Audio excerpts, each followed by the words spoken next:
আমাদের দেশের ভিতরে প্রচুর শিক্ষক আছে, ধর্মীয় শিক্ষক বলেন আর জেনারেল শিক্ষক বলেন, অনেক শিক্ষক কিন্তু আছে, কিন্তু আদর্শবান শিক্ষকের বড় অভাব আছে। আমাদের দেশের ভিতরে অনেক ইমাম খতিব আছে, কিন্তু আদর্শবান ইমাম খতিবের বড় অভাব আছে। কথা ঠিক কিনা? এই কথাটা আপনারা বলতে সংকোচ বোধ করতেছেন, স্বাভাবিকভাবে উলামায়ে কেরামদের প্রতি ভক্তি শ্রদ্ধা থাকার কারণে।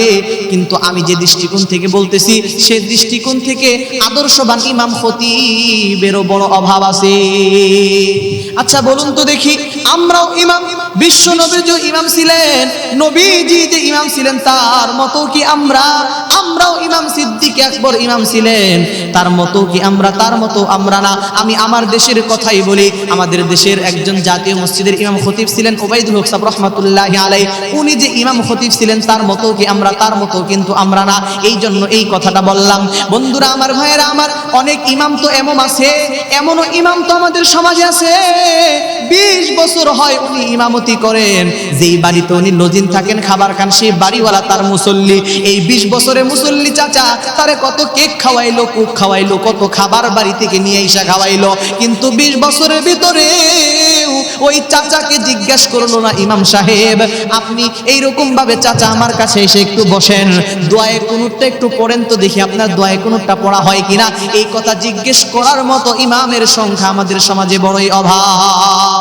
আবার মুসল্লিও প্রচুর আছে, এই মুসল্লি জীবনে কত সময় হুজুরের সঙ্গে দিল, কত সময় হুজুরের সঙ্গে কাটাইলো, জীবনেও কোনোদিন হুজুরের কাছে আইসা বললো না, ওগো হুজুর আমার দোয়ায়ে মাসুরা একটু শুইনা দেখেন না হয় কিনা। এই কথা জিজ্ঞেস করার মতো মুসল্লিরও বড় অভাব আমাদের সমাজের মধ্যে আছে। কথা ঠিক কিনা ভাইয়েরা আমার, বন্ধুরা আমার, ভাইয়েরা আমার? এই জন্য বললাম আদর্শবান মুসল্লিরও বড় অভাব। আদর্শবান মুসল্লি তো হলো সে যে উলামায়ে কেরামদের সাথে সম্পর্ক রাখে, হলো তাদেরকে ইকরাম করবে, তাদের থেকে দ্বীনের শিক্ষা নিয়ে দ্বীনের সঠিক পথে চলবে, সে তো আদর্শবান মুসল্লি। এটাও আমাদের দেশের ভিতরে অভাব। কথা ঠিক কিনা? আমাদের দেশে অনেক ওয়ায়েজ আছে, হাজার হাজার ওয়ায়েজ, বিভিন্ন রঙের বিভিন্ন ঢঙ্গের অনেক ওয়ায়েজ বক্তা আমাদের সমাজে আছে। দেখেন না, এক একজনের মুখ থেকে এক এক রকমের ফতোয়া বের হয়। কওমি যারা তারা এক রকমের, সরকারি যারা তারা আরেক রকমের, বিভিন্ন দেশ থেকে বড় ডিগ্রি নিয়ে যারা আসছে তারা আবার আরেক রকমের, ভান্ডারি টান্ডারি যারা তারা আবার আরেক রকমের, মানে রকমের কোনো শেষ নাই, রকমারি একেবারে। অনেক রঙের অনেক ঢঙ্গের অনেক বক্তা আছে, ওয়ায়েজ আছে, কিন্তু আদর্শবান ওয়ায়েজের বড় অভাব আছে। কথা ঠিক না বেঠিক? তাহলে আমি আমাদের থেকে শুরু করলাম। আমাদের ভিতরে আদর্শবানটা খুব কম, নীতিবানটা খুব কম। মুহতারাম হাজিরিন, আপনারা দেখবেন অনেক ড্রাইভার আছে, কিন্তু আদর্শবান ড্রাইভারের বড় অভাব আছে। অনেক রাজনীতিবিদ নেতা আছে, কিন্তু আদর্শবান রাজনীতিবিদ নেতার বড় অভাব আছে না নাই? এক কথায় আদর্শবান ইমামের অভাব, আদর্শবান মুসল্লির অভাব, আদর্শবান শিক্ষকের অভাব, আদর্শবান ছাত্রের অভাব। সব জায়গাতে ভালো মানুষ, আদর্শ মানুষের চূড়ান্ত ক্রাইসিস। কথা ঠিক না বেঠিক? বন্ধুরা আমার, ভাইয়েরা আমার, আপনি যদি আপনার ছেলেকে বিয়ে করাইতে যান, আমাদের দেশে কিন্তু মেয়ের কোনো অভাব নাই, কিন্তু ছেলেকে বিয়ে করাইতে গেলে সহজেই কোনো ভালো মেয়ে খুঁজে পাওয়া যায় কি? তার মানে প্রচুর নারী আছে, কিন্তু আদর্শবতী নারীর বড় অভাব আছে। আবার আপনি যদি আপনার মেয়েটাকে বিবাহ দিতে যান, আমাদের দেশে কিন্তু যুবকের কোনো অভাব নাই। হাজারো যুবক, লক্ষ যুবক আমাদের সমাজে আছে, উপর থেকে ঠিকঠাক সবকিছু ফাইন আছে, সবকিছু ভালো দেখা যায়, কিন্তু ভিতরে খোঁজ নিলে দেখা যায় কোনো না কোনো মরণ নেশায় আক্রান্ত। কথা ঠিক কিনা? তাহলে সব জায়গাতে আদর্শবান ভালো মানুষের অভাব। তামাম পৃথিবী আজকে আদর্শবান ভালো মানুষের চূড়ান্ত ক্রাইসিস অনুধাবন করতেছে।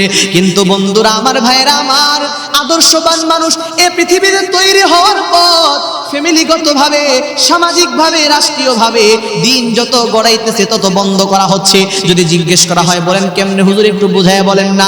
আমি আপনাদেরকে জিজ্ঞাসা করতে চাই, এ পৃথিবীতে অনেক কিছু তৈরি হওয়ার অনেক ফ্যাক্টরি আছে, কিন্তু মানুষ তৈরির ফ্যাক্টরি কয়টা? মানুষ তৈরির ফ্যাক্টরি হইল একটা। মানুষকে আল্লাহ পাক রব্বুল আলামিন এই পৃথিবীর ভিতরে পাঠান মায়ের গর্ভের মাধ্যমে। এই পৃথিবীতে শুধুমাত্র দুইজন মানুষকে আল্লাহ তাআলা পৃথিবীতে পাঠিয়েছেন ভিন্ন পন্থায়, তারা মায়ের গর্ভের মাধ্যমে আসে নাই।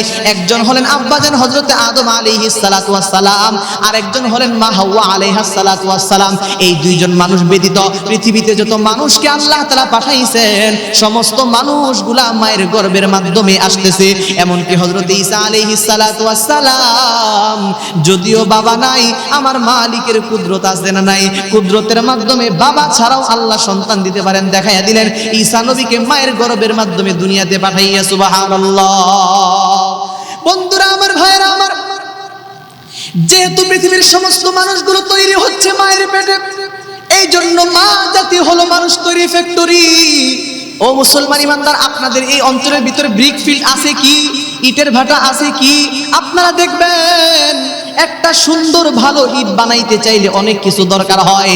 যেমন এক নম্বরের মাটি হতে হয় গুণ সম্পন্ন, সব মাটির ইট কিন্তু ভালো হয় না। দুই নম্বরের মিস্ত্রি হতে হয় দক্ষ, সব মিস্ত্রি ভালো ইট বানাইতে পারে না। তিন নম্বর ডাইলিশন মেশিন হতে হয় উন্নত, কারণ মাটি ভালো করে ডাইলিশন না করে সুন্দর ইট হয় না, ভালো ইট হয় না। চার নম্বর, যেই জমিনের ভিতরে ইট বসানো হবে ওই জমিনটা হতে হয় লেভেল পজিশন, কারণ উঁচু নিচু জায়গার ভিতরে সুন্দর ইট হয় না। পাঁচ নম্বরের আরেকটা জরুরি জিনিস আছে, সেটা হলো কাঠের তৈরি একটা ফর্মা, যেই ফর্মার পেটে ইটের জন্ম হয় এটাও হতে হয় সুন্দর ফাইন। এই সবগুলা যদি ভালো হয় তাহলে একটা সুন্দর ইট, ভালো ইট পাওয়ার আশা করা যায়। ও মুসলমান ইমানদার, ভালো করে বুঝবেন, মাটি সুন্দর, মিস্ত্রি দক্ষ, জমিন একদম ওয়াটার লেভেল করা, সব কিছু ভালো আছে। ডাইলিশন মেশিন একদম পৃথিবীর সবচাইতে লেটেস্ট আবিষ্কৃত উন্নত যেটা, সেটা সবচাইতে উন্নত মানের মেশিনকে নিয়ে আসা হয়েছে। সব কিছু ভালো আছে, কিন্তু যতই ভালো থাক না কেন কাঠের তৈরি যেই ফর্মার পেটে ইটের জন্ম হয় ওই ফর্মাটা যদি বাঁকা হয়, মুসলমান বন্ধুরা আমার, দক্ষ মিস্ত্রি, উন্নত ডাইলিশন মেশিন, জমিন ওয়াটার লেভেল এবং সবচাইতে উন্নত মানের মাটি দিয়া কিয়ামত পর্যন্ত একটা সোজা ইট বের করা সম্ভব হবে না। ঠিক তেমনি ভাবে আমার দেশের শিক্ষা, সভ্যতা, সংস্কৃতি সব দিক থেকে যতই উন্নতি করা হোক না কেন, যতক্ষণ পর্যন্ত মানুষ তৈরি ফর্মার ফ্যাক্টরি মা জাতিকে সুন্দর করে না যাবে ততক্ষণ পর্যন্ত উন্নত শিক্ষা, সভ্যতা, সংস্কৃতি দিয়া কিয়ামত পর্যন্ত একজন আদর্শবান মানুষ, ভালো মানুষ পাওয়ার আশা করা যায় না। এ বক্তব্য শুধু আমার নয়, এ বক্তব্য তো আজকের পৃথিবীর গবেষকদের। আজকের পৃথিবীর গবেষকেরা তো বলতেছে, তোমরা আমাকে একটা সুস্থ মা দাও, আমরা তোমাদেরকে একটা সুস্থ জাতি উপহার দেব। আপনারা লক্ষ্য করলে দেখবেন আমাদের সমাজের ভিতরে, আমাদের এলাকার ভিতরে কিছু বাচ্চা শিশু আছে মাত্র 1-2 বছর বয়সের ভিতরে, চোখের মধ্যে চশমা লাগাইছে 2000 পাওয়ারের, আছে না নাই? আমি আপনাদেরকে জিজ্ঞেস করি, এই বাচ্চাটা দুনিয়াতে আসলো কবে, আর আয়শা চোখের আলো দিয়া দেখতে দেখতে চোখের পাওয়ার গেল কবে? আপনারা যদি লক্ষ্য করে খোঁজ নিয়ে দেখেন, এই বাচ্চা দুনিয়াতে আসার পরে ওর চোখের আলো যায় নাই, বরং ও যখন তার মায়ের গর্ভে ছিল, মা তখন কোনো না কোনো রোগে আক্রান্ত হয়েছিল, কোন অদক্ষ ডাক্তারের কাছে গেছে, ডাক্তারও জিজ্ঞেস করেন আপনি প্রেগন্যান্সি কিনা, মাও বলে নাই আমি প্রেগন্যান্সি, যার কারণে ডাক্তার তাকে নরমাল ওষুধ দিয়েছে। ওই ঔষধি প্রক্রিয়ার ফলে মায়ের দেহের অসুস্থতার প্রভাব পড়ে সন্তানের দেহের উপর কার্যকরী হইয়া ওই মায়ের দেহের অসুস্থতার কারণে সন্তানের চোখের মধ্যে প্রবলেম দেখা দিচ্ছে। এজন্য দেখবেন ডায়াবেটিস রোগে আক্রান্ত মহিলাদেরকে বাচ্চা নিতে নিষেধ করেন, ডায়াবেটিস নিয়ন্ত্রণ করা ব্যতীত। কেন? তার কারণ হলো সুস্থ সন্তানের জন্য সুস্থ মায়ের দরকার। ও মুসলমান বন্ধুরা আমার, একজন মায়ের দেহের অসুস্থতার প্রভাব যদি সন্তানের দেহের উপর কার্যকরী হতে পারে, ওই মায়ের দেহের আত্মা আর চরিত্রের প্রভাব একজন সন্তানের আত্মা আর চরিত্রের উপর প্রভাব পড়তে পারে কি পারে না? বন্ধুরা আমার, ভাইরা আমার, এজন্য আদর্শবান মানুষ এই পৃথিবীতে তৈরি করতে চাইলে সর্বপ্রথম যে কাজটা করতে হবে সেটা হলো আমার মা জাতিকে সুন্দর করতে হবে। বাবা মা দুজনকেই ভালো হতে হবে, তবে বাবার তুলনায় মাকে হতে হবে বেশি আদর্শিতা। কেন? কারণ মা সন্তানকে যেই পরিমাণ টাইম তার ভিতরে রাখে ওই পরিমাণ টাইম বাবার রাখার সুযোগ নাই। মা সন্তানকে যেই পরিমাণ টাইম তার ভিতরে রাখে, মা সন্তানের কাছে যেই পরিমাণ টাইম থাকে ওই পরিমাণ টাইম কিন্তু বাবার থাকার সুযোগ নাই।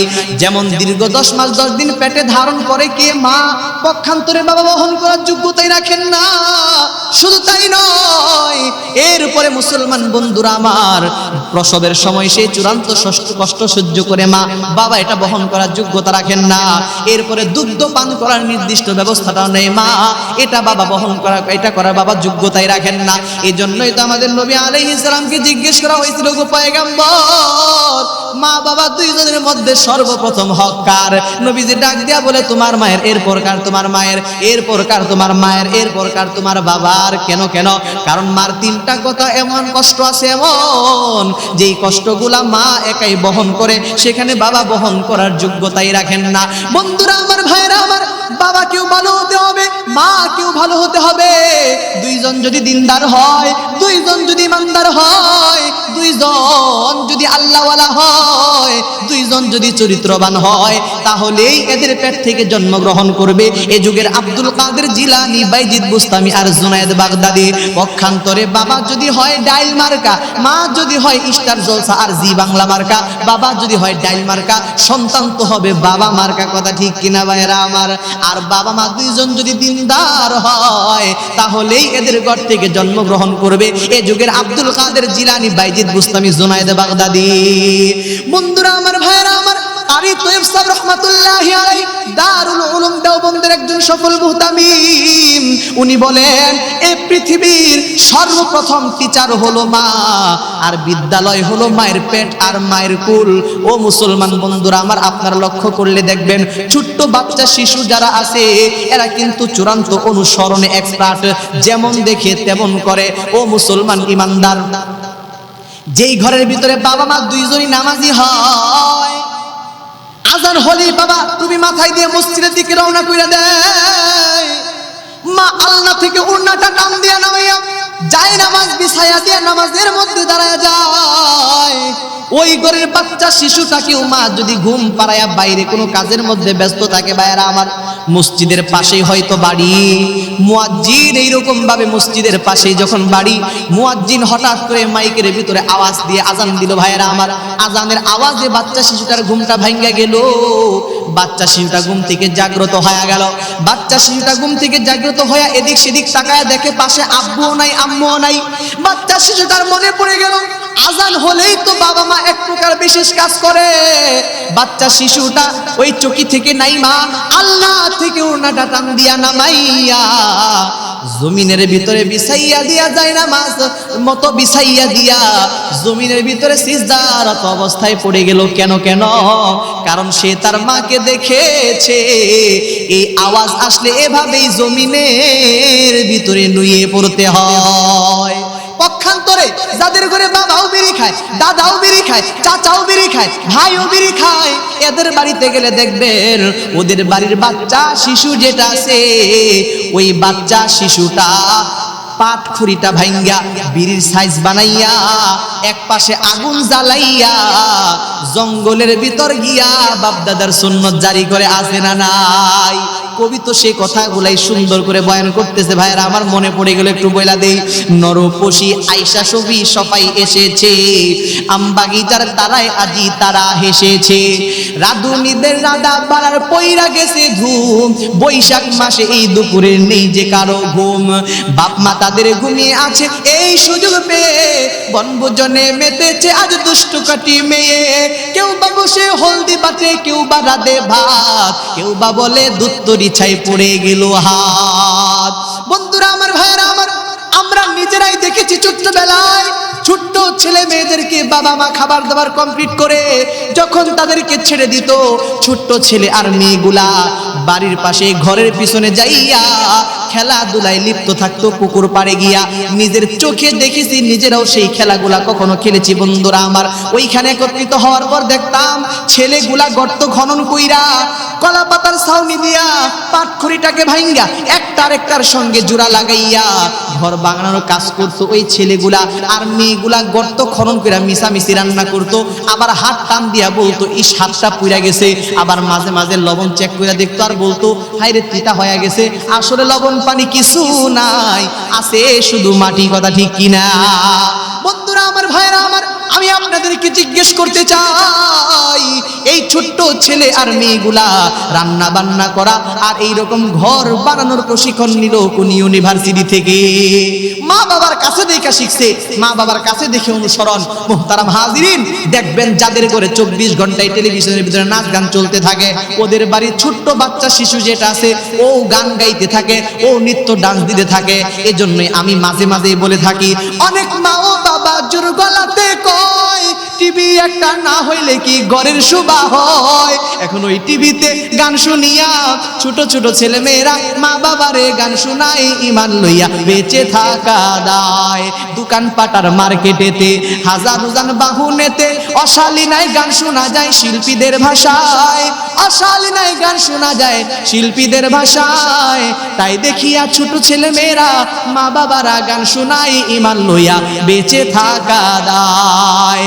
বন্ধুরা আমার, ভাইরা আমার, পক্ষান্তরে যাদের ঘরে জিকরুল্লাহ চালু আছে, আল্লাহর তিলাওয়াতের কোরআনের তিলাওয়াত জারি আছে, চালু আছে, ওদের বাড়িতে গেলে দেখবেন তাদের ঘরের বাচ্চা শিশু যেটা আছে এটাও কি করে তিলাওয়াতের ভান ধরে, আল্লাহর জিকিরের ভান ধরতে থাকে। ভাইরা আমার, এই জন্য তামাম পৃথিবীর সমস্ত মুসলিম মাদেরকে বলতে চাই ও মা, সমস্ত মুসলমান ভাইদেরকে বলতে চাই ও ভাই, আমরা কিন্তু প্রত্যেকে আজ করতেছি আমাদের দেশের প্রতিটা সেক্টরে ভালো মানুষের চূড়ান্ত ক্রাইসিস চলতেছে ভাইরা আমার। কিন্তু আদর্শবান ভালো মানুষ যদি এই পৃথিবীতে তৈরি করতে চাই, তাহলে সর্বপ্রথম যে কাজটা করতে হবে সেটা হলো আমার মা জাতিকে সুন্দর করতে হবে। কথা ঠিক কিনা বন্ধুরা আমার, ভাইরা আমার? কথাগুলো একটু দিলের কানটা লাগায় শুনবেন। বিশেষ করে একজন মা যেই মুহূর্তের ভিতরে তার পেটের ভিতরে সন্তান আসবে, ওই মুহূর্তটা তাকে অত্যন্ত অতিরিক্ত সতর্কতা অবলম্বন করে চলতে হবে। এরপরে যখন সন্তান দুনিয়াতে জন্মগ্রহণ করবে, যদিও মুখে কোনো বাক্য উচ্চারণ করতে পারে না, মাকে মা বলেও ডাকতে পারে না, বাবাকে বাবা বলেও ডাকতে পারে না, ক্ষুধা লাগলে সেই কথাটাও পেশ করতে পারে না, এরপরেও মাকে অত্যন্ত সাবধানতার সাথে সবগুলি কাজ করতে হবে। ভাইয়েরা আমার, বন্ধুরা আমার, ভাইয়েরা আমার, ও বর্দার আলের মা বোনেরা, আপনারা মনোযোগ দিয়ে শুনেন। এরপরে সন্তানকে দুগ্ধ পান করানোর সময়টাও খুব সিরিয়াস ভাবে নিতে হবে। ও মুসলিম মায়েরা, ভালো করে শুনে রাখো, যেই মা তার পেটে সন্তানকে রাইখা নিজেকে আল্লাহর হুকুম থেকে দূরে সরাবে না, ওই মায়ের পেট থেকে যে সন্তান জন্মগ্রহণ করবে, ওই সন্তান কোনোদিন জিন্দেগিতে বাবা মার সঙ্গে বেয়াদবি করতে যাবে না। সত্যিকার অর্থে আমার দেশের মা এরা যদি নিজেদেরকে কোরআন এবং হাদিসে বর্ণিত পদ্ধতিতে নিজেদের জীবনকে যদি কাটাইতে পারতো, তাহলে এক একজন মায়ের ঘর থেকে বের হইতো এমন এক সন্তান, যেই সন্তান তামাম দুনিয়াকে আলোকিত করিত। যেমন আলোকিত করেছিল বাইজিদ বুস্তামি রহমাতুল্লাহি আলাইহি, যেমন আলোকিত করেছিল জুনায়েদ বাগদাদি রহমাতুল্লাহি আলাইহি, যেমন আলোকিত করেছিল আব্দুল কাদের জিলানী রহমাতুল্লাহি আলাইহি, যেমন আলোকিত করেছিল কাসেম নানুতুবি রহমাতুল্লাহি আলাইহি, যেমন আলোকিত করেছিল আনোয়ার শাহ কাশ্মীর রহমাতুল্লাহি আলাইহি, যেমন আলোকিত করেছিল রশিদ আহমদ গঙ্গোহী রহমাতুল্লাহি আলাইহি। এই জন্য বন্ধুরা আমার, ভাইরা আমার, আমাদের কি করণীয়, এই সব বিষয়গুলো ভালো করে আপনাদেরকে বোঝাবার জন্য আমি আমার বয়ানের এই পর্যায়ে অতীত যুগের ইতিহাস থেকে ছোট্ট একটা ঘটনা বলে আমি আমার বয়ান শেষের দিকে নিয়ে যেতে চাই। বন্ধুরা আমার, ভাইরা আমার, আমরা প্রত্যেকেই জানি তামাম পৃথিবীর ভিতরে একটা দেশের নাম তামাম দুনিয়ার মানুষ জানে, ওই দেশটা চূড়ান্ত ভাঙ্গা গড়ার কবলে পড়ে, সেই দেশটার নাম হলো আফগানিস্তান। আমার মনে হয় আফগানিস্তানকে চিনে না এমন কোনো কি নাই? আমার মনে হয় আফগানিস্তানকে চিনে না এমন কোনো মানুষ নাই, কারণ বর্তমান সময়েও তো আফগানিস্তান তামাম দুনিয়ার ভিতরে একটা আলোচিত বিষয়। বন্ধুরা আমার, ভাইয়েরা আমার, এই আফগানিস্তানের ভিতরে অতীত যুগে একজন প্রেসিডেন্ট ছিল, তার নাম ছিল আমির দোস্ত মোহাম্মদ খান। উনি একদিক থেকে ছিলেন রাষ্ট্রপ্রধান, অপর দিক থেকে ছিল একজন আল্লাহওয়ালা, দিনদার, তাকওয়া অবলম্বনকারী, পরহেজগার বান্দা। হারকে তরসাদ আজ হক তাকওয়া গুজিদ, তরসাদ আজ ওয়াই জিন্ন ইনসো, হারকে দিদ হারকে দারদ খৌফে হক দর দিল মুদাম, জান্নাতুল মাওয়াদ হদ ওরা মুকাম। বন্ধুরা আমার, ভাইরা আমার, কিতাবের ভিতরে কারি তৈয়ব সাহেব রহমাতুল্লাহি আলাইহি খুতুবাতে হাকিমুল ইসলামের ভিতরে লেখেন, একবার ওনার কাছে গোয়েন্দা বিভাগের লোকেরা আইসা রিপোর্ট করলো, গো স্যার সর্বনাশ হয়ে গেছে। বলে কি হয়েছে? বলে অনেকগুলা রাষ্ট্র ঐক্যবদ্ধ হইয়া আমাদের আফগানিস্তানকে দখল করার জন্য একদম কমপ্লিট প্ল্যান করে ফেলেছে। এ খবর শোনার সঙ্গে সঙ্গে আমির দোস্ত মোহাম্মদ খান সাহেবের মাথা হেট হয়ে গেল। এতগুলা শক্তির মোকাবেলা করে আফগানিস্তান কেমনে টিকে থাকবে? পুরো চূড়ান্ত পেরেশানির ভিতরে পড়ে গেল ভাইরা আমার। শুধু তাই নয়, লম্বা টাইম চিন্তা ভাবনা করার পর সিদ্ধান্ত নিলেন, অবশ্যই তো শত্রু আক্রমণ করলে, আমরা যদি আক্রমণ নাও করি, অবশ্যই তো শত্রু আক্রমণ করলে আমরা যদি আক্রমণ নাও করি, কমপক্ষে বাঁচবার জন্য প্রতিরোধ তো গড়ে তুলতেই হবে। প্রতিরোধ করা ছাড়া তো বিকল্প কোনো রাস্তা নাই। তবে এই প্রতিরোধের জিম্মাদারিতে কমান্ডার ইন চিফের দায়িত্বে কাকে বসাবো, এই বিষয়টা নিয়ে আমির দোস্ত মোহাম্মদ খান সাহেব রীতিমতো পেরেশানির ভিতরে পড়ে গেলেন। উনি চিন্তা করতেছিলেন, যে কাউকে যদি আজকে কমান্ডার ইন চিফের দায়িত্ব দেওয়া হয়, হয়তো সে শত্রুদের সঙ্গে আঘাত কইরা অবশ্যই দেশটা তাদের হাতে বিক্রি করে মির্জাফরি করার সম্ভাবনা আছে না নাই? এজন্য উনি চিন্তা করতেছিলেন আর ভাবতেছিলেন, এমন একজন মানুষের হাতের ভিতরে দায়িত্ব আজকে সঁপে দিব, দুনিয়া থেকে জীবন চলে যেতে পারে, এরপরও শত্রুর সঙ্গে আঘাত করে মির্জাফরি করতে পারে না। এমন একজন মানুষের হাতের ভিতরে আজকে দায়িত্ব সঁপে দেওয়া দরকার। উনি শেষ পর্যন্ত সিদ্ধান্ত নিলেন, ওনার ঔরসজাত বড় সন্তান, কারণ উনি দুনিয়া থেকে বিদায় নেওয়ার পর ওনার সন্তান হবে সেই দেশের প্রেসিডেন্ট। প্রেসিডেন্টের চাইতে তো আর বড় কোনো পদ সেই দেশের ভিতরে নাই। বন্ধুরা আমার, ভাইরা আমার, সিদ্ধান্ত নিয়ে বড় ছেলেটাকে কমান্ডার ইন চিফের দায়িত্ব দিয়ে লম্বা হেদায়েত দিয়ে পাঠিয়ে দিলেন, বাবা যাও, আক্রমণ কিন্তু করবা না, শুধুমাত্র প্রতিরোধ গড়ে তুলবা। আমরা তাদের উপর আক্রমণ করতে চাই না, তাদের থেকে কি করতে চাই, আমাদের দেশটাকে সেভ করতে চাই, আক্রমণ করতে চাই না। এ বাবা একটা কথা ভালো কইরা মনে রাখবা, যুদ্ধের ময়দান থেকে কাপুরুষের মতো ভাইগা পালায়া যাইবা না। যুদ্ধের ময়দান থেকে কাপুরুষের মতো ভাইগা পালায়া যাওয়ার চাইতে টুকরা টুকরা হয়ে জমিনের ভিতরে শহীদ হইয়া পুইরা থাকাটাই ভালো, মনে রাখবা। বন্ধুরা আমার, ভাইয়েরা আমার, কথাগুলো মনোযোগ দিয়ে শুনেন। ছেলে বাবার থেকে দোয়া নিয়ে চলে গেল যুদ্ধের ময়দানে। সীমান্ত এরিয়াতে তুমুল যুদ্ধ শুরু হয়ে গেছে। যুদ্ধ চলতেছে তো চলতেছে। আফগানিস্তানের প্রেসিডেন্ট আমির দোস্ত মোহাম্মদ খান সাহেবের কাছে বিভিন্ন আপডেট মেসেজগুলো আসতেছে। ভাইরা আমার, মেসেজগুলো আসতে আসতে একবার আমির দোস্ত মোহাম্মদ খান সাহেবের কাছে মেসেজ চলে আসলো। গোয়েন্দা ডিপার্টমেন্টের হেড অফ দ্য ডিপার্টমেন্টের লোকেরা এসে বলল, স্যার সর্বনাশ হয়ে গেছে। বলে কি হয়েছে? বলে আপনার সন্তান নাকি যুদ্ধের ময়দান থেকে কাপুরুষের মতো পৃষ্ঠ প্রদর্শন করে ভাইগা পালায়া গেছে। এই সংবাদ শোনার সঙ্গে সঙ্গে আমির দোস্ত মোহাম্মদ খান সাহেবের মাথা হেড হয়ে গেল। ওগো আল্লাহ, আমি করলামটা কি? আমি যদি সেনাপ্রধানকেও কমান্ডার ইন চিফের দায়িত্ব দিতাম, হয়তো সে কখন এই কাজটা করতো না। নিজের সন্তানকে দায়িত্ব দিয়া মান সম্মান ইজ্জত দেশ দুনিয়া সবকিছুই চলে গেল।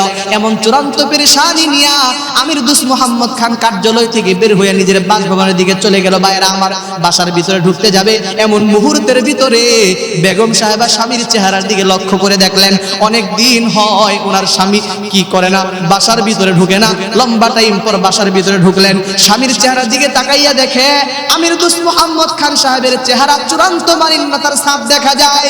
বিবি ডাক দিয়ে বলতেছে, গো স্বামী, আপনার চেহারার ভিতরে চূড়ান্ত মালিন্যতার ছাপ কেন দেখতে পাই? এ কথা বলতে আমির দোস্ত মোহাম্মদ খান সাহেব সাংঘাতিকভাবে রেগে গেলেন। এক পর্যায়ে বকাঝকা শুরু করে দিলেন, তোদের কারণেই তো আজকে আমার এই পরিণতি। স্ত্রী ডাক দিয়া বলো, গো স্বামী গো, আপনি তো লম্বা টাইম হয় বাসার ভিতরেই ঢুকেন না, অনেকদিন পর বাসার ভিতরে ঢুকলেন, আপনার চেহারার ভিতরে চূড়ান্ত মালিন্যতার ছাপ দেখতে পায়, কারণ জিজ্ঞেস করলাম, আপনি কারণ না বলে উল্টা আমাকে বকাঝকা শুরু করলেন, এখানে আমি আবার কি করলাম? আমির দোস্ত মোহাম্মদ খান ডাক দিয়ে বলি, স্ত্রী রে, আমি তো সেনা প্রধানকে বাদ দিয়া তোর পেটের সন্তানের উপর আশ্বস্ত হইয়া কমান্ডার ইন চিফের দায়িত্বে জিম্মাদারি দিয়া রণাঙ্গনে পাঠাইছিলাম। আজকে যে সংবাদ চলে আসছে, এর চাইতে আমার দুনিয়া থেকে মারা যাওয়াই ভালো ছিল। স্ত্রী ডাক দিয়া বলতেছো, গো স্বামী, কি হয়েছে একটু ঘটনা খুইলা বলেন। স্বামী ডাক দিয়া বলে, স্ত্রী রে, তোর সন্তান নাকি রণাঙ্গন থেকে শত্রুদেরকে কাপুরুষের মতো পৃষ্ঠপ্রদর্শন কইরা ভাইগা পালায়া গেছে। একথা শুনে স্ত্রী ডাক দিয়া বলতেছে, গো স্বামী, কাল্লা লা ইউমকিন, কে আপনার এই সংবাদ দিল? মিথ্যা রিপোর্ট আপনার কে দিল? স্ত্রীর কাছে স্ত্রী যখন এই কথা বলে, স্বামী ডাক দিয়া বলে, ও স্ত্রী রে, তুই এইরকম জোর গলায় কেমনে বলিস কথা? আমার গোয়েন্দার লোকেরা একদম রণাঙ্গন থেকে খবর নিয়ে আমার আয়েশা জানাইলো। স্ত্রী ডাক দিয়া বলতেছে, গো স্বামী, আপনার গোয়েন্দার লোক তো দূরের কথা, আসমানের ফেরেশতাও যদি আমার এই রিপোর্ট করে, আমি কোনো দিন মানতে পারবো না, গ্রহণ করতে পারবো না। আমার সন্তান কোন জিন্দেগিতে কোনো দিন কাপুরুষের মতো ভাইগা পালায়া যাইতে পারে না। ও মুসলিম মা, একটু ভাবো, একটু চিন্তা করো, এই মার ভিতরে কি পাওয়ার, কি শক্তি আর কি ক্ষমতা। গোয়েন্দার লোকেরা বাদশার রিপোর্ট করছে আপনার সন্তান তো রণাঙ্গন থেকে ভেগে পালিয়ে গেছে। মা বলতেছে, আসমানের ফেরেশতাও যদি এই রিপোর্ট পেশ করে, আমি কোনো দিন এই রিপোর্ট মানবো না, গ্রহণ করতে পারবো না। আমার সন্তান তো কোনোদিন কাপুরুষের মতো ভাইগা পালায়া যাইতে পারে না। কথা বলতে আমির দোস্ত মোহাম্মদ খান সাহেবের মেজাজ আরো গরম হয়ে গেল। গরম হওয়াই তো স্বাভাবিক, কারণ সেই মুহূর্তের ভিতরে তো আর মানুষের হাতে হাতে মোবাইল ফোন ছিল না। যে সন্তান রণাঙ্গন থেকে মাকে ফোন করে বলছে, মা গো, আমি কিন্তু আসি, ভাইগা পালায়া যাই নাই, এমন কোনো সম্ভাবনা তখন ছিল না। আর আমির দোস্ত মোহাম্মদ খান সাহেবের স্ত্রীর কাছেও তো মোবাইল ফোন নাই, আর সেও তো কখনো রণাঙ্গনেও যান নাই, কেমনে জানতে পারলো? এই জন্য আমির দোস্ত মোহাম্মদ খান সাংঘাতিক ভাবে রেগে গেল। ভাইরা আমার, এক পর্যায়ে বকাঝকা শুরু করে দিল, তোরা নারী, বেশি কথা বলা তোদের অভ্যাস। বকাঝকা করতে করতে ঘর থেকে বের হয়ে কার্যালয়ে চলে গেল। ভাইরা আমার, কার্যালয়ে যাওয়ার পর একদিন, 2 দিন, 3 দিন পার হওয়ার পর হঠাৎ করে একদিন দেখলেন সকাল বেলায় কে বা কারা বিজয়ের পতাকা উত্তোলন করে বিজয়ের সুর আর আনন্দ মিছিল করতে করতে রাজপ্রাসাদের দিকে আগাইতেছে। উনি তখন চিন্তা করলেন, নিঃসন্দেহে আমাদের সরকারি প্রাসাদ দখল করতে আসতেছে। উনি মনে মনে ভাবতেছিলেন, দেশটা তো নিয়াই নিল, এখন আমি আমার জীবন কেমনে বাঁচাইব, কোন দিক দিয়ে বের হব? এই জন্য উনি একটু জানালাটা খুইলা উকি ঝুঁকি মাইরে একটু তাকাইলেন। কেন তাকাইলেন? কারণ শত্রুদল কোন দিক থেকে আসতে চায়, অন্য দিক দিয়ে বের হওয়া ছাড়া কোনো উপায় নাই। কিন্তু উনি যখন জানলাটা খোলার পর উকি ঝুঁকি মেরে একটু তাকাইলো, ভাইয়েরা আমার, তাকি এখন তিনি যা দেখলেন, উনি ওনার নিজের চোখটাকে বিশ্বাস করতে পারতেছেন না। উনি উকি মেরে তাকিয়ে দেখলেন তার ছেলের হাতের ভিতরে বিজয়ের পতাকা দেখা যায়। সুবহানাল্লাহ।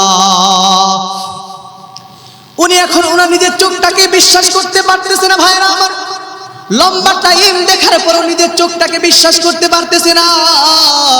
ও মুসলমান ইমানদার, লম্বা টাইম দেখার পর উনি ওনার নিজের চোখটাকে বিশ্বাস করতে পারতেছে না। বন্ধুরা আমার, উনি শেষ পর্যন্ত নিজের চোখটাকে বিশ্বাস করতে না পাইরা নিজে নিজেকে সম্বোধন করে বলতে লাগলো, এরে আমির দোস্ত মোহাম্মদ খান, তুমি বুঝি ধান্দার জগতে চলে গেছো, তুমি বুঝি ধান্দার জগতে চলে গেছো, তুমি বুঝি স্বপ্নের জগতে কোনো বিভোর, তুমি বুঝি তোমার স্বাভাবিকতা হারিয়ে ফেলেছো, তোমার সন্তান তো বহু আগেই রণাঙ্গন থেকে কাপুরুষের মতো পৃষ্ঠ প্রদর্শন করে রণাঙ্গন থেকে ভাইগা পালায়া গেছে।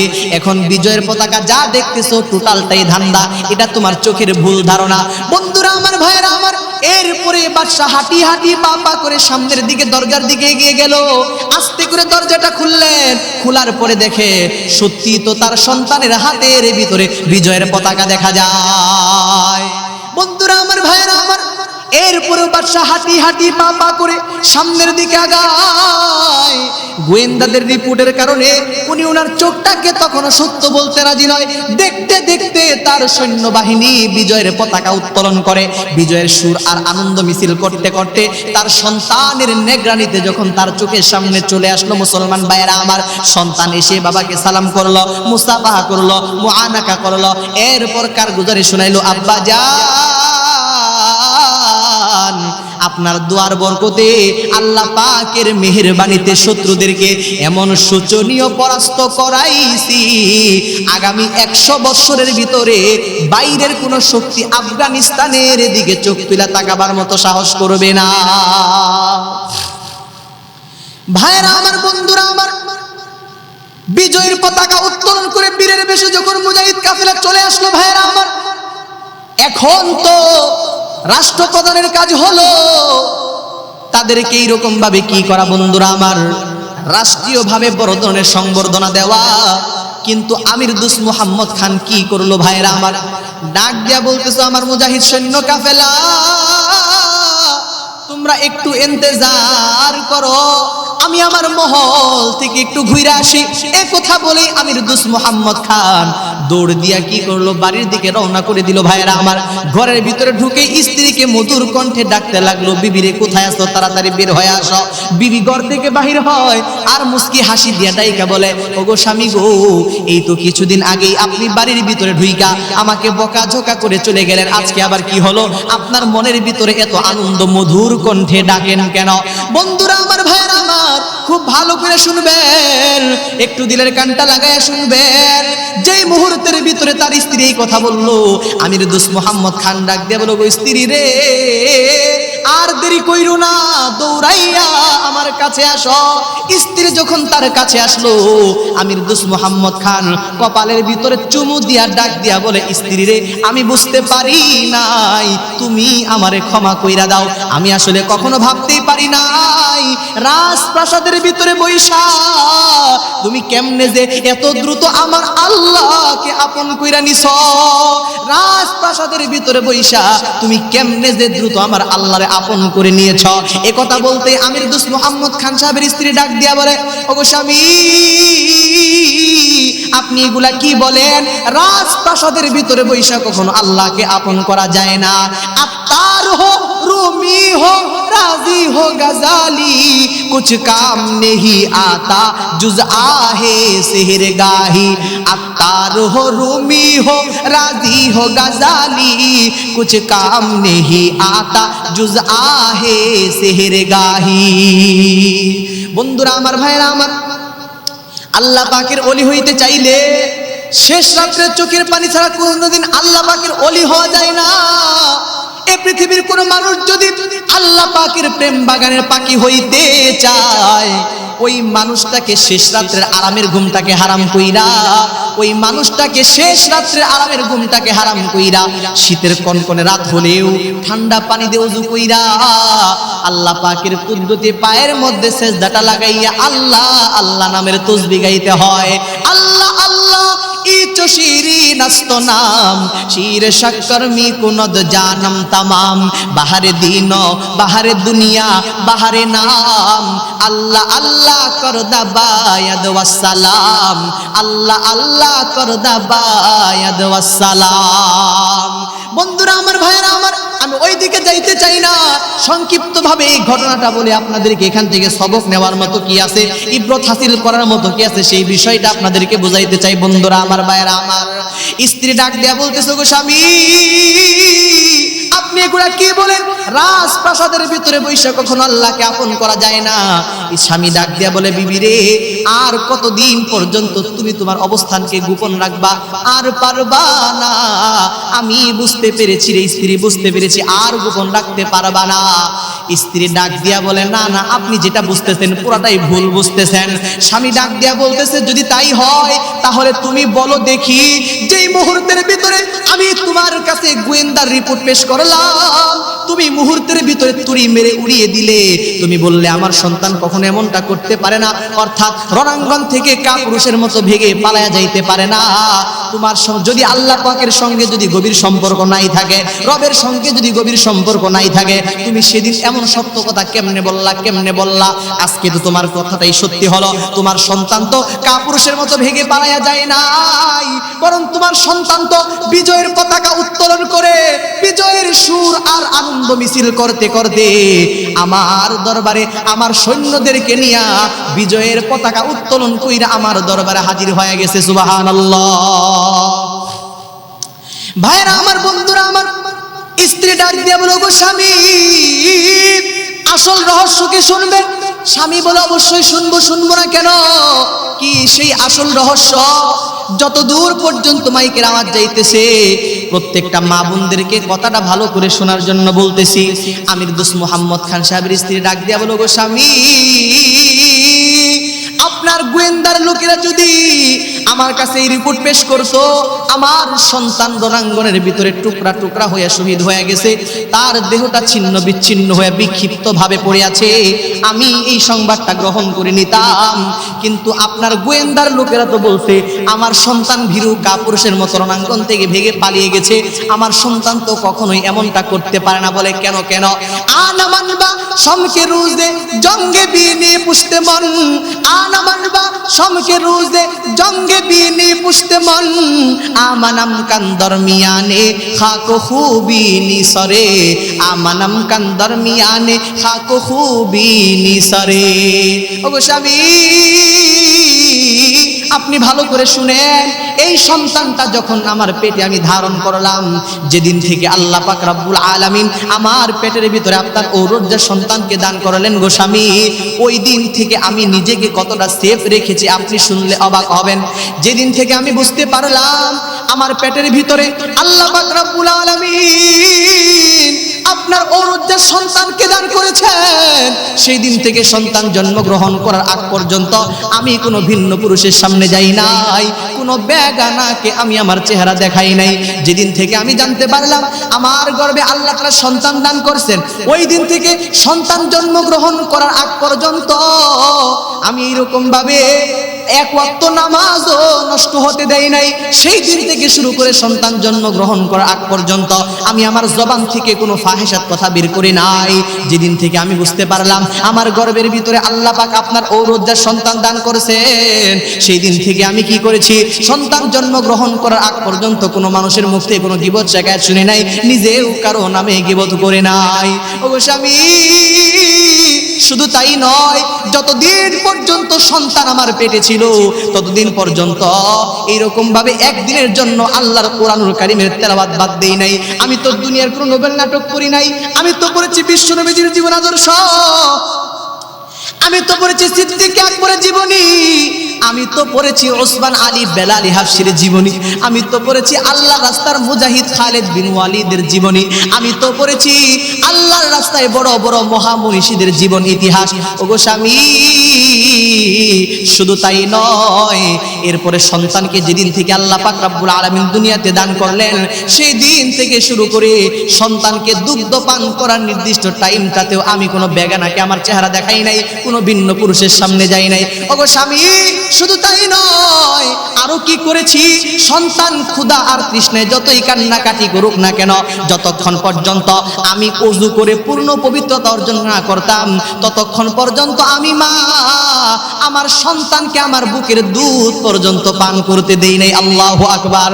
ও পর্দার আলের মা বোনেরা, একটু ভালো করে মনে রাখবারে মা, যেই মা তার পেটে সন্তানকে রেখে বাইরে রাস্তায় রাস্তায় ঘুরবে না, যেই মা তার পেটে সন্তানকে রেখে এইরকম ভাবে ভিন্ন পুরুষকে দেহ প্রদর্শনী করবে না, যেই মা তার পেটে সন্তানকে রেখে ভিন্ন পুরুষের সাথে মোবাইল ফোনে মিষ্টি মিষ্টি কথা বলে আল্লাহর আইনকে লঙ্ঘন করবে না, যেই মা তার পেটে সন্তানকে রেখে আল্লাহকে সিজদা করতে ভুলবে না, যেই মা তার পেটে সন্তানকে রাইখা জগৎ বিখ্যাত আল্লাহর রাস্তার মুজাহিদদের জীবন ইতিহাস পড়াকে বলবে না, ওই মায়ের পেট থেকে কখনো 1.5 নাম্বার 2 নাম্বার আর 3 নাম্বার সন্তান জন্মগ্রহণ করতে পারে না। যাই হোক ভাইরা আমার, বন্ধুরা আমার, আমির দোস্ত মোহাম্মদ খান সাহেবের স্ত্রী ডাক দিয়ে বলতেছে, গো স্বামী, আমি আল্লাহওয়ালা হয়ে গেছি তা নয়, বুজুর্গ হয়ে গেছি তাও নয়, আল্লাহর সঙ্গে আমার গভীর সম্পর্ক হয়ে গেছে তাও নয়, বরং এই সন্তানটাকে আমি যখন পেটে ধারণ করেছি এত সিকিউরিটির সাথে, এত নিরাপত্তার সাথে ওকে আমি পেটে ধারণ করেছি, এরপর দুগ্ধ পান করাইছি, সেই সময়টাতে অত্যন্ত সিকিউরিটির সাথে নিরাপত্তার সাথে ওরে আমি দুগ্ধ পান করাইছি।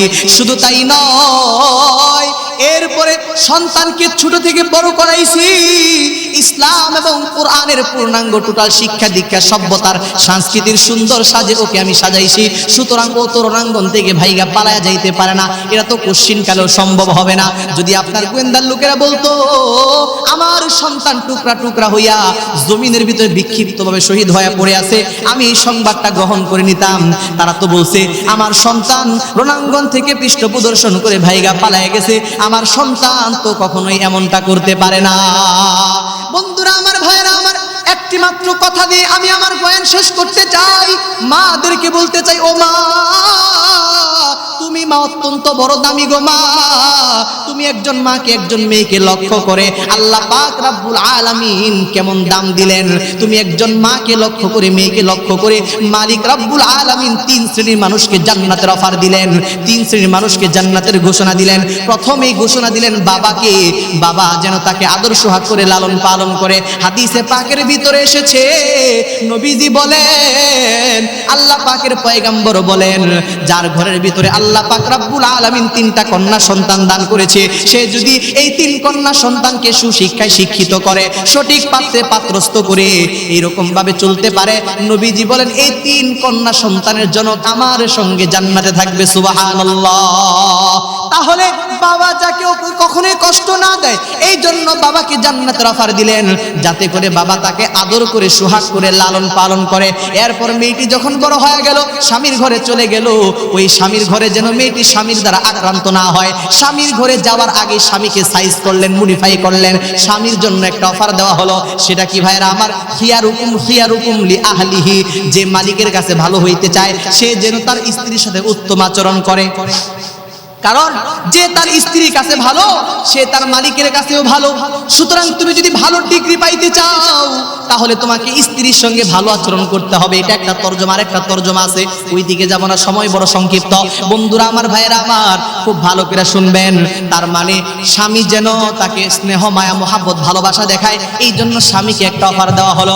এরপর মেয়েটি যখন মা হয়ে গেল, স্বামী হয়তো দুনিয়াতে নাই, সন্তান দুনিয়ার ভিতরে আছে না নাই, এই সময়টাও যেন একজন মায়ের কোনো কষ্ট না হয়, এই জন্য সন্তানকে একটা অফার দেওয়া হলো। নবীজি বললেন, ক্বালা রাসূলুল্লাহি সাল্লাল্লাহু আলাইহি ওয়াসাল্লাম, আল্লাহ পাকের পয়গম্বর বলেন, ইন্নাল জান্নাতা তাহতা আকদামিল উম্মাহাত। ও সন্তান, মায়ের সঙ্গে বেয়াদবি করো না, কারণ আল্লাহ জান্নাতকে তোমার মায়ের পায়ের নিচে রেখে দিয়েছেন। সুবহানাল্লাহ। ও আমার পর্দার আড়ালের মা বোনেরা, আমার আল্লাহর তোমরা চিনলা না, আমার আল্লাহ কত দয়ার আল্লাহ। তুমি একজন নারীকে লক্ষ্য করে, তুমি জন্মের আগেই, দুনিয়াতে আসার আগেই তুমি একজন মাকে, নারীকে লক্ষ্য করে 3 শ্রেণীর মানুষকে জান্নাতের অফার দিলেন। প্রথমে বাবাকে, তারপর স্বামীকে, তারপর সন্তানকে। যে রব্বে কারীম তুমি একজন নারীর জন্য এত কিছু করলেন, সেই রব্বে কারীমের সকল বিধানকে ভুলে গিয়ে, সেই রব্বে কারীমের সকল ইহসানকে ভুলে গিয়ে আর কে আজকে ঘর থেকে রাস্তায় বেরিয়ে গেছ, ভিন্ন পুরুষের সামনে দেহ প্রদর্শনী করতেছ, পোশাকের স্বাধীনতার নামে আন্দোলন চালাও, আজকে 3 পিস দিয়ে তামাম বডিকে ডাকতে চাও না। ও মা, তোমাদেরকে বলতে চাই, রে পর্দার আড়ালের মা বোনেরা, শুইনা না, আজকে তুমি রবের বিধান অনুযায়ী নিজের দেহটাকে, বডিটাকে 3 পিস দিয়ে ঢাকতে না চাইলেও রে মা, সেই দিন বেশি দূরে নয়, তোমাকে 5 পিস কাপড়ের মধ্যে জড়াইয়া শুধুমাত্র কেবলমাত্র 3.5 হাত মাটির কবরের ভিতরে শোয়াইয়া আসবে রে মা। সেই দিন দেখবা তোমার ভাবের স্বামীও নাই, বন্ধুও নাই, বান্ধবী নাই, তুমি শুধু একা একা কাঁদতে থাকবে, আগুন গুড়া জ্বলতে থাকবে রে মা। সেদিন তোমার কেউ সাহায্য সহযোগিতা করতে আসবে না। এই জন্য সর্বশেষ সর্বশেষ তোমাদেরকে নসিহত কইরা যাই, 2-3 দিনের জিন্দেগির ফুর্তি করতে যাইয়া তামাম জিন্দেগির জাহান্নামের কঠিন আগুনকে চয়েস করা কোনো বুদ্ধিমানের কাজ নয়। ভাইরা আমার, বন্ধুরা আমার, সর্বশেষ কথা হলো, আদর্শবান মানুষ এই পৃথিবীতে তৈরি করতে চাইলে আদর্শবতী মা লাগবে। বাবাকেও ভালো হতে হবে, মাকেও ভালো হতে হবে, তবে বাবার তুলনায় মাকে হতে হবে বেশি আদর্শিতা। কারণ মা সন্তানকে যে পরিমাণ টাইম তার ভিতরে রাখে, ওই পরিমাণ টাইম কিন্তু বাবার রাখার সুযোগ নাই। এই জন্য মাকে হতে হবে বেশি আদর্শিতা। মা যদি আদর্শিতা হয়, তাহলেই এদের ঘর থেকে জন্মগ্রহণ করবে এই যুগের আদর্শবান সন্তান। আল্লাহ তাআলা আমাদের সবাইকে আদর্শবান মানুষ তৈরি করার ফ্যাক্টরি মা জাতিকে ভালো হয়ে, সুন্দর হয়ে, রব্বে কারীমের বিধান অনুযায়ী জিন্দেগি পরিচালনা করার তৌফিক দান করুক। সবাই বলে আমিন। ওয়া আখির দাওয়ানা আনিল হামদুলিল্লাহি রাব্বিল আলামিন। আসসালামু আলাইকুম ওয়া রাহমাতুল্লাহি ওয়া বারাকাতুহু।